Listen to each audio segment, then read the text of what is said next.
Friends, तो कैसे हैं आप सब। आज है हमारा day 11 of 30 days series accounting for managers. पिछली जो हमारी वीडियो थी उसके अंदर हमने स्टडी किया है कॉस्ट का क्या मतलब होता है, कॉस्ट अकाउंटिंग क्या होती है, nature and scope of cost accounting. तो अगर आपने वो वीडियो नहीं देखी है तो जो उसका लिंक है वो डिस्क्रिप्शन के अंदर है, आप लोग जाके चेक कर सकते हैं। आज हम स्टडी करेंगे concept of cost and classification of cost. Concept of cost. Firstly, you are required to put a cost on it, and this is a common phrase that is used as a general decline now and then. So what does it means? It means putting value on the something. Thus the cost is nothing but a payment of value that is given in order to utilize the services or goods. The concept of cost gives an indications of the overall resources required to available the same. Simple सी समझने की चीज़ है। Concept of cost का मतलब क्या होता है। Cost कुछ नहीं होता है वैसे तो। कॉस्ट एक वो वैल्यू होती है जो हम गुड्स एंड सर्विसेज लेते हैं, उनकी एक वैल्यू हम पे कर देते हैं कि भाई ये पैसा है जो आपने हमें गुड्स एंड सर्विसेज दी है। वैसे हमें पता नहीं चलेगा कि उन्होंने किस तरीके मतलब क्या कोई भी गुड्स एंड सर्विसेज दी हैं, तो वो गुड्स एंड सर्विसेज की वैल्यू जो हमें बताती है वो कॉस्ट होती है कि भाई ये goods and services for example 500 रुपये की है, तो वो चीज़ बताती है। Concept of cost in cost accounting का मतलब क्या होता है। The concept of cost is a key concept in the economy. It refers to the amount of payment made to acquire any goods and services.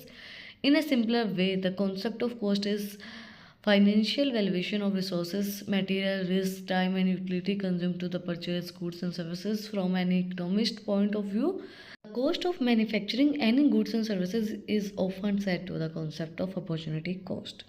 देखो simple सी चीज़ है। Concept of cost का मतलब क्या होगा कॉस्ट अकाउंटिंग के अंदर, कि जो भी मटेरियल हैं, गुड्स हैं, सर्विसेज जो आपको प्रोवाइड करवाई जा रही हैं, उनकी जो पेमेंट हमारे पास आती है कि भाई आपने 10,000 रुपये के गुड्स भेजी, तो 10,000 रुपये क्या है, वो उनका पेमेंट है, वो कॉस्ट हमारे पास आई है। एक कॉस्ट एक वैल्यू को डिफाइन करता है कॉस्ट, कि भाई क्या कितनी वैल्यू आपको मिली है। वैल्यूएशन ऑफ कॉस्ट मतलब जो आपकी फाइनेंशियल कंडीशन है, फाइनेंस है, उसकी एक वैल्यू बता देता है कि भाई आपके पास अभी फाइनेंशियल कंडीशन आपकी 10 लाख रुपए है, इतने हैं, तो वो 10 लाख रुपए क्या है, वो कॉस्ट है, वो एक वैल्यू है, उस चीज़ को डिटरमाइन करता है। Types of cost concept.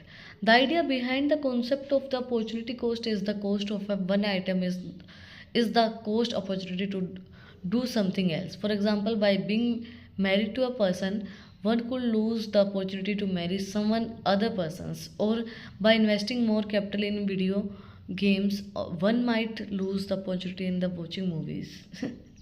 Simple सा इन्होंने एग्जांपल दिया है भाई, कि अगर आप किसी एक चीज़ में इन्वेस्ट कर देते हैं, आपके पास एक अपॉर्चुनिटी है फॉर एग्जांपल, तो आप उसमें इन्वेस्ट कर देते हैं, दूसरी आपकी अपॉर्चुनिटी चली गई, तो आपने वो लूज़ कर दी एक अपॉर्चुनिटी को पाने के लिए। इन्होंने एग्जांपल दिया है, अगर आप एक इंसान से शादी कर लेते हैं तो दूसरी सारी अपॉर्चुनिटी आपकी ख़त्म हो जाती हैं, है ना। ये सिंपल सी बात है। वो कहते हैं ना कि एक फ़ोन लेने से पहले, फ़ोन लेने के बाद और शादी होने के बाद सबको ये लगता है कि थोड़ा इंतज़ार कर लेता है तो और अच्छा आ जाता है। तो वो चीज़ होता है कि भाई हम थोड़ा सा वेट कर लेते हैं और अच्छी अपॉर्चुनिटीज़ आ रही हैं और अच्छा कोई इंसान मिल जाता है। वो सारे हमारे भ्रम होते हैं, जो मिलना होता है वही मिलता है, चाहे कितना ही वेट कर ले इंसान, लेकिन हमारे भ्रम तो होते ही होते हैं। तो वही चीज़ होती है कि एक फ़ोन लेने के बाद भी ऐसा ही रियलाइज़ होता है कि यार थोड़ा वेट कर देते तो अच्छा मॉडल अभी अभी आया है, अच्छा फ़ोन लॉन्च हुआ है, तो वो चीज़ हमारे दिमाग में आती है। उसी तरीके से जब आप अपॉर्चुनिटी खो देते हैं तो आप मतलब एक अपॉर्चुनिटी सॉरी आप ले लेते हैं, तो दूसरी आपको ये लगता है कि आपने खो दी। और होता भी वही है कि एक फॉर एग्जांपल आपने किसी से शादी कर ली और फिर आपको कोई और पसंद आई, यार थोड़ा दिन वेट कर लेता तो वो उससे हो जाती, तो वही चीज़ होती है ना। पर वो कहते हैं ना, सब्र इंसान को होता ही नहीं, हम इंसान हैं, तो हमारी नीड्स जो हैं वो बहुत बहुत बहुत ज़्यादा हैं, ख्वाहिशें बहुत बड़ी बड़ी हैं। Different types of cost concepts are outlay cost and opportunity cost, accounting cost and economic cost, direct traceable cost and indirect untraceable cost, in incremental cost and sunk cost, private cost and social cost, fixed cost and variable cost। ये हमारी कुछ types of cost दिए गए हैं हमें। First है हमारा based on the nature of expenses. On the basis of nature the following are two types of cost. Nature के अकॉर्डिंगली, एक्सपेंसेस के अकॉर्डिंगली दो टाइप की कॉस्ट होती है हमारी। आउटले कॉस्ट, इन कॉस्ट को हम डिफरेंट वेज में एक्सप्लेन करेंगे जो हमने भी टाइप्स पढ़े हैं। आउटले कॉस्ट के अंदर है the authentic payments undergone by an entrepreneurs in employing inputs are knowing at a outlay cost. It includes cost on payments of fuels, rent, electricity, etc. Authentic payments जो हमारी होती हैं, एक एंटरप्रेन्योर जो payment करता है एम्प्लॉइंग इनपुट, अपने inputs को डालने के लिए, उसको आउटले कॉस्ट बोलते हैं। इसके अंदर क्या क्या इंक्लूड होती है, जैसे भाई आपने फ्यूल की पेमेंट की है ना, गाड़ी में फ्यूल की पेमेंट की, आप कहीं रह रहे हैं उसकी रेंट दे दिया आपने, कहीं रह रहे हैं आपने बिजली बिल दे दिया, तो एक आउटले ऊपर की जो पेमेंट्स हमारी होती है ना, वो payments. And classification in terms of traceability. On the basis of traceability, the types of cost are direct cost. A direct cost is a cost that is related to production method of goods and services. It is the opposite of indirect cost. ये एक तो indirect coast के opposite होती है direct coast. दूसरी चीज़ direct coast, नाम से हमें पता चल रहा है कि डायरेक्टली जो गुड्स एंड सर्विसेज के लिए यूज़ की जाती है प्रोडक्शन के अंदर, उसको हम क्या बोलते हैं, डायरेक्ट कोस्ट बोलते हैं। नेक्स्ट है indirect cost. Indirect cost are expenses that could not be traced but a single cost object or cost source. They are also known as untraceable cost. However, they are extremely important as they affected the total profitability. Indirect cost जो होते हैं, जो जिनको हम trace नहीं कर सकते हैं बैक, मतलब इनडायरेक्टली हमें कहीं ना कहीं यूज़ हो जाती हैं, है ना। कहीं जैसे हमें पता नहीं होता, कई बार कई छोटे मोटे पैसे जो हम बोलते हैं ना लग जाते हैं इनडायरेक्ट वे में, हमें कहीं पेमेंट करनी पड़ जाती है। हम कहीं जाते हैं तो हम इतना सोच के नहीं जाते कि ये पैसा लगेगा, और कहीं पे हमसे पेमेंट ले ली जाती है, वो इंडायरेक्ट कॉस्ट में आती है। इनको हम ट्रेस नहीं कर सकते, बट ये इंपॉर्टेंट होते हैं क्योंकि ये प्रॉफिटेबिलिटी को अफेक्ट करते हैं। पैसा तो वहाँ से कम हुआ ही है ना।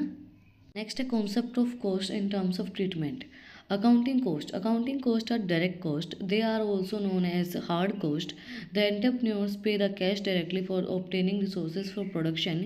It includes the cost of price that are paid for the machines or raw materials, electric bill, etc. These costs are treated as expenses. Accounting cost को हम expenses के रिलेटेड ट्रीट करते हैं। अकाउंटिंग कॉस्ट होता है expenses है। Expenses क्यों हैं भाई, हम बिल दे रहे हैं, खर्चा है हमारा, रेंट दे रहे हैं खर्चा है, इलेक्ट्रिसिटी बिल दे रहे हैं खर्चा है, तो वो हम खर्चे के अंदर लिखते हैं।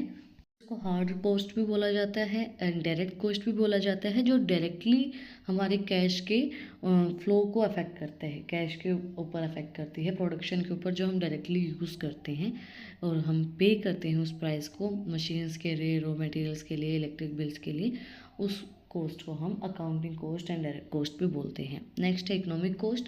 The economic cost is obtaining of gain and loss of product and this cost is mainly use to economics to compare one with another. Economic cost जो है वो gain and loss of product को define करती है, ये compare करने में help करती है एक कॉस्ट को दूसरी कॉस्ट से, कि भाई इसकी हमने इतनी लगाई थी, इसकी इतनी ज़्यादा क्यों हो रही है ना, कम हो रही है, ज़्यादा हो रही है, किस तरीके से ज़्यादा हुई, किस तरीके से कम हुई, उस चीज़ को कंपेयर करने के लिए इकोनॉमिक कॉस्ट का यूज़ किया जाता है। नेक्स्ट है classification based on the purpose. Purpose के बेस्ड के ऊपर हमें क्लासिफिकेशन की गई है। Incremental cost. Incremental cost are the change in future cost and that will occur as a result after a decision is made. देखो incremental जो cost होती है वो होता है चेंज, हमारी जो चेंज आया है, हमने कोस्ट को चेंज किया है और उससे जो चेंज आया हमारी फ्यूचर कोस्ट के ऊपर, वो बताता है इंक्रीमेंटल कोस्ट।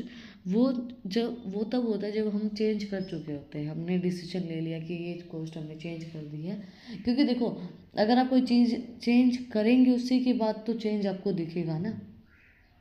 जब आपने डिसीजन ले लिया कि ये चीज़ हम चेंज कर रहे हैं, इस टाइप से हम ये चीज़ इस चीज़ को करेंगे, उसके बाद आपको उस डिसीजन लेने के बाद आपको पता चलेगा कि आप क्या क्या चेंजेस आपकी कोस्ट के ऊपर फ़र्क पड़ा है, क्या क्या चेंजेस हुए हैं, वो चीज़ आपकी इंक्रीमेंटल कोस्ट बताती है। नेक्स्ट है sunk cost. Sunk cost are the cost that can not be recorded after sustaining. It includes the amount spent on the conducting research and advertisement. Sunk cost जो है वो सस्टेनिंग के बाद record नहीं की जाती है, क्योंकि अब फॉर एग्जांपल आपने एडवर्टाइजमेंट कर दिया, उसके बाद थोड़ी ना उसकी कॉस्ट आप वो करेंगे, एडवर्टाइजमेंट के टाइम पे ही उसकी कॉस्ट बताई जाती है, उसकी कॉस्ट पे की जाती है। रिसर्च कर रहे हैं तो रिसर्च में जो पैसा लगेगा उसी टाइम पे तो लग जाएगा, बाद में थोड़ी ना लगा सकते हैं आप उस पैसे को। तो वो सब चीज़ें जो हैं वो आपकी कंटिन्यू चलती हैं, उसी टाइम पे इंक्लूड की जाती हैं। Type of cost concept based on the players and variability. अब आता है कॉन्सेप्ट हमारा प्लेयर्स एंड वर्टिबिलिटी के accordingly based on the players लिख रखा है पहले, अब ये पेयर्स है ना। Private cost implies the cost that is sustained when an individual produce or consumes something. The business person spends his and her own private or business interest. The social cost is the cost of an entire society that result from a news event or change in the policies. देखो private cost जो होती है वो sustain करती है एक individual producer और consumer something के ऊपर, क्योंकि जो बिजनेस पर्सन है, जो बिजनेसमैन है, वो अपने पैसे को स्पेंड करेगा किसी प्राइवेट बिजनेस के ऊपर जहाँ पे उसका इंटरेस्ट होगा। अब आप अपने पैसे को कहाँ लगाएंगे? जहाँ आपका इंटरेस्ट होगा, है ना।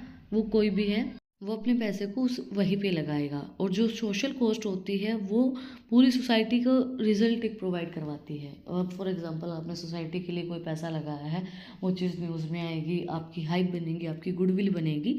वो चीज़ आपकी पॉलिसीज़ के अंदर भी हेल्प करती है बनाने के लिए कि भाई अभी हमारा नाम अच्छा चल रहा है, गुडविल अच्छी चल रही है, तो हम इस टाइप की पॉलिसीज़ निकालेंगे तो हमारा नाम और बनेगा, न्यूज़ में आएगी ये चीज़ें, और हमारी क्या होगी, प्रोडक्शन बढ़ेगी और प्रॉफिट बढ़ेगा, भाई हमारी सेल्स बढ़ेंगी। In terms of variability, as the terms predict fixed cost doesn't change in the volume of output. These costs are constant even the increase or decrease of volume of services, goods produced or sold. Variable cost in simple words and are cost that varies according to the outcome of the output. Higher production cost, higher expenses, and lower production cost, lower expenses. Simple सी चीज़ है भाई। Fixed cost के अंदर क्या होता है, output के चेंज होने से, प्रोडक्शन के चेंज होने से, कुछ भी इंक्रीज डिक्रीज होने से, गुड्स एंड सर्विसेज के बढ़ने घटने से फिक्स्ड कॉस्ट फिक्स्ड ही रहती है, वो चेंज नहीं होती है। बट वेरिएबल कॉस्ट इंक्रीज होने से इंक्रीज होती है आउटकम के, और डिक्रीज होने से डिक्रीज होती है। वेरिएबल कॉस्ट चेंज होती रहती है, फिक्स्ड कॉस्ट फिक्स्ड ही रहती है, वो किसी भी चीज़ के बढ़ने या घटने से चेंज नहीं होती है। इसी के साथ आज का जो हमारा टॉपिक था कॉन्सेप्ट ऑफ कॉस्ट, थोड़ा सा कंफ्यूजिंग था अगर आपको लग रहा हो, या फिर थोड़ी सी चीज़ें अलग अलग थी, थोड़ी सी समझने में आपको दिक्कत आई होगी, तो इस वीडियो को अभी देखने के बाद एक बार फिर देख लेना, थोड़े टाइम के बाद आपको चीज़ें समझ में आएंगी। थोड़े से अलग अलग टाइप से इनको कॉस्ट को एक्सप्लेन किया गया है कॉस्ट ही, जो गुड्स एंड सर्विसेज की पेमेंट करने के लिए हम कॉस्ट को पे करते हैं, जो पैसा हम देते हैं उसको कॉस्ट बोलते हैं। सिंपल सी चीज़ है, ज़्यादा कुछ दिमाग ख़राब करने की ज़रूरत नहीं है। अगर फिर भी कुछ डाउट है तो आप लोग कमेंट में मुझसे पूछ सकते हैं। और अगर आपको इन टॉपिक्स की PDF चाहिए तो टेलीग्राम चैनल का लिंक भी डिस्क्रिप्शन में है, वहाँ पर जाके आप मुझे फॉलो कर सकते हैं। और भी इंटरेस्टिंग रील्स को देखने के लिए इंस्टाग्राम चैनल का लिंक भी डिस्क्रिप्शन में है, वहाँ पर जाके आप मुझे फॉलो कर सकते हैं। और अगर आपने वीडियो को यहाँ तक देखा है तो प्लीज़ सब्सक्राइब के बटन पे एक मुक्का मार दो और बेल आइकन प्रेस करो, ताकि जो सबसे पहली अपडेट है वो आप लोग के पास आए। फिर मिलते हैं एक नए वीडियो के साथ, एक नए टॉपिक के साथ। Like share and subscribe. Thank you for watching my video and enjoy your life.